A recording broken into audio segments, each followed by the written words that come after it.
అవుతున్నారు వారితో మాట్లాడి డీటెయిల్గా మాట్లాడుకునే ప్రయత్నం చేద్దాం. నమస్కారం అండి శర్మ గారు. సో ఇప్పుడు మరి ముఖ్యంగా మాట్లాడుకున్న సందర్భంలో దీపావళి చుట్టూ అనేక రకాల క్వశ్చన్స్ ఉన్నాయి. డీటెయిల్గా మాట్లాడుకుందాం. బట్ మొట్టమొదటి ప్రశ్న 20న 21న అనేది అసలు ఎలా చూస్తారు, ఎప్పుడు చూసుకోవాలి? చాలా మంచి ప్రశ్న వేశారండి. ఈ మధ్యకాలంలో ఇది ఒక వివాదం వస్తున్నది, ఏ రోజు జరపాలి అనేటువంటిది. ఈ యొక్క పండగ అనేటువంటిది ఎలా నిర్ణయిస్తారంటే, ఒక తిథి అనేది ఉంటుంది. ఆ మాసం, ఆశ్వయుజ మాసము, తిథి, నక్షత్రం ఇవన్నీ కూడా చూసుకొని ఆ యొక్క పండగ నిర్ణయించడం జరుగుతుంది. వాటిలో కొన్ని రకాలైనటువంటి తిథులు ఏమవుతుందంటే, మధ్యాహ్నం నుంచి స్టార్ట్ అయ్యి తర్వాత రోజు వరకు, అంటే పగల నుంచి స్టార్ట్ అయ్యి మరలా పగల వరకు ఉంటాయి, తర్వాత రోజు పగల వరకు. కొన్ని ఏంటంటే రాత్రి స్టార్ట్ అయ్యి మర్నాడు రాత్రి వరకు ఉంటాయి, ఆ విధంగా ఉంటాయి. మనం ఇక్కడ చూడాల్సిన విషయం ఏంటంటే, అమావాస్య అనేటువంటిది రాత్రికి సంబంధించినటువంటి పండుగ ఇది. సో ఆ తిథి ఏ రోజున ఉంది అనేది చూసుకోవాలి. ఓకే. ఆ తిథి ఏమైందంటే, ఇది దాని యొక్క ముందు రోజున, ఆదివారం రోజున 1:51 నుంచి 3:44 వరకు చతుర్దశి ఉందండి. ఓకే. తరువాత 3:44 నుంచి సోమవారం రోజు ప్రారంభమవుతుంది అక్కడ అమావాస్య తిథి. అప్పటి నుంచి కూడా అది తర్వాత రోజు 5:54 వరకు ఉంది. సో ఇక్కడ అమావాస్య తిథి అనేది ఎప్పుడుంది, రాత్రిపూట ఎప్పుడుందంటే సోమవారమే ఉంది. ఓకే. మంగళవారం రాత్రికి అమావాస్య లేదు. కాబట్టి దీపావళి అనేది రాత్రి చేసుకునేటువంటి పండుగ. ఓకే. ఒక దీపాల వరస అని అంటారు దీపావళి అంటే.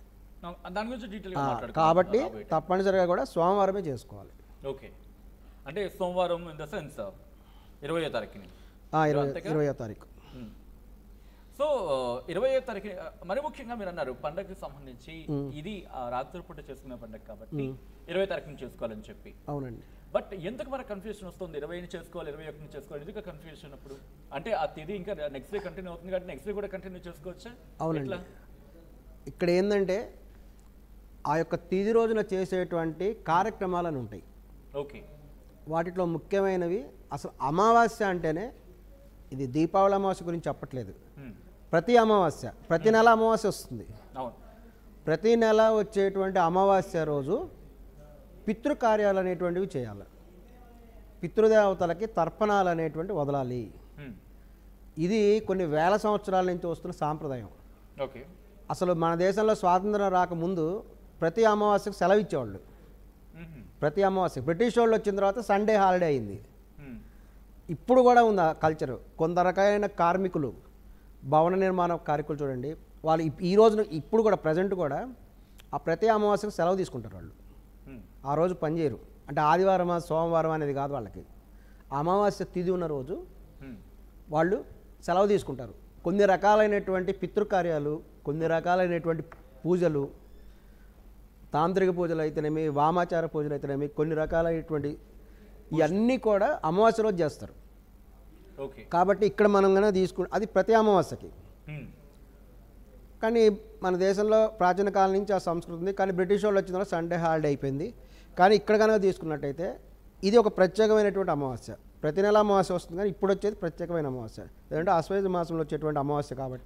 అంటే మిగిలిన అమావాస్యలకి అమావాస్యకి తేడా ఏంటి? మాసం అండి. ఓకే. నెలతో సంబంధం. నెలతో సంబంధం. ఆశ్వయుజ మాసం తర్వాత కార్తీక మాసం స్టార్ట్ అవుతుంది నెక్స్ట్ డే నుంచి. ఇంకా పవిత్రమైన రోజులు మాసాన్ని బట్టి, ఆ మాసంలో పర్టికులర్ మాసంలో వచ్చేటువంటి అమావాస్య కాబట్టి ఆ రోజున మామూలుగా ఏంది, ప్రతి అమావాస్య రోజు పితృకార్యాలు చేయాలి. పితృ తర్పణాలని చేస్తారు. కార్యం మీన్స్ పితృ తర్పణాలని వదులుతారు నువ్వులతోటి. ఇది కొన్ని వేల సంవత్సరాల నుంచి కల్చర్ ఉంది. ఈ మధ్య కొంచెం తగ్గింది అనుకోండి, మళ్ళీ ఇప్పుడు ప్రారంభిస్తున్నారు చాలామంది. సో ఇక్కడ ఏంటంటే, ఆ పితృకార్యాలు అనేటువంటివి చేయాలంటే తప్పనిసరిగా తిథి చెప్తారు. సంకల్పం అనేది ఒకటి ఉంటుంది. ప్రతి పూజ ప్రారంభించే ముందు సంకల్పం అని ఒకటి చెప్తారు. సంకల్పంలో ఏది చెప్పాలంటే, ఏ తిథి చెప్పాలంటే, సూర్యోదయంలో ఏ తిథి ఉందో అదే చెప్పాలి. ఓకే. ఇప్పుడు ఎగ్జాంపుల్, ఇది అమావాస్య మధ్యాహ్నం నుంచి స్టార్ట్ అయింది అనుకోండి, ఆ రోజు వీళ్ళు 3:44 స్టార్ట్ అయింది అది మధ్యాహ్నం. సపోజ్ ఆ రోజున ఎవరో 11:30కి ఏదైనా పూజ చేయాలనుకోండి, ఇదేమొస్తుందంటే ముందు రోజు తిథి వస్తుంది, చతుర్దశి వచ్చేస్తుంది, తర్వాత అమావాస్య వస్తుంది. అలా చేయొచ్చా? అలా పితృకార్యాలకి సంకల్పం చెప్పడం రాలేదు కదా, అమావాస్య వస్తేనే అంటే ఇక్కడ వస్తుంది. ఎలా ఉంటుందంటే ఇప్పుడు పూజ చేసిన తర్వాత రాత్రికి దీపావళి సంబరం చేసుకునే వాళ్ళు, లేకపోతే బాణాసంచా కాల్చుకునే వాళ్ళు ఉంటూ ఉంటారు. అవును. బట్ ఇప్పుడు రాత్రిపూట పండుగ వస్తుంది కాబట్టి, అంటే సాయంత్రం దాటిన తర్వాత లేక సాయంత్రం సందర్భంలో వస్తుంది కాబట్టి అప్పుడు వాళ్ళు పూజ చేసుకుని దీపావళి సంబరం చేసుకోవడానికి, లేకపోతే బాణాసంచా కాల్చుకోవడానికి, లేదా దీపాలు వెలిగించుకోవడానికి సమయం ఉండకపోవచ్చు.